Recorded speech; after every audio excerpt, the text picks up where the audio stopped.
Hi. Vinayaka Chavithi వచ్చేస్తుంది రేపే. అలాగని కలర్ బొమ్మలు పెట్టకండి, మట్టి బొమ్మ పూజించండి. మాకైతే ఇక్కడ వెంకటరామమూర్తి గుడి దగ్గర బొమ్మలు ఇచ్చారు. ఆ మట్టి బొమ్మే మేము రేపు పూజిస్తామన్నమాట. వినాయకుడు పూజ చేసుకుంటాను ఆ మట్టి బొమ్మ పెట్టుకొని. ఇన్నాళ్ళైతే కలర్ బొమ్మ మట్టి బొమ్మ కూడా పెట్టేదాన్ని, ఇప్పుడైతే పెట్టను. ఓన్లీ మట్టి బొమ్మే పూజించండి. వినాయకుడు మట్టి బొమ్మను తెచ్చుకోండి.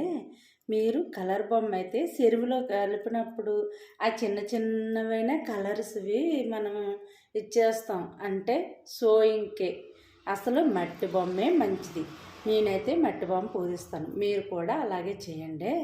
ఎందుకంటే మాకు కొనుక్కోలేదు, కిందటిసారి కూడా ఇచ్చారు వెంకటరామమూర్తి టెంపుల్ దగ్గర, వాళ్ళే తెచ్చిస్తారు. ఈరోజైతే అదే పట్టుకొచ్చాను. నేను కూడా బజార్కి వెళ్ళి అక్కడ పంచుతున్నారు గుడి దగ్గరవి, అవే తీసుకొచ్చి రేపు పూజిస్తున్నాను. అసలు ఆల్రెడీ తెచ్చేసాను మట్టి బొమ్మని. మీరు కూడా అలాగే చేస్తారు కదా.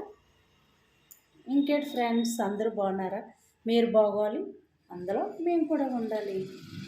Okay, bye.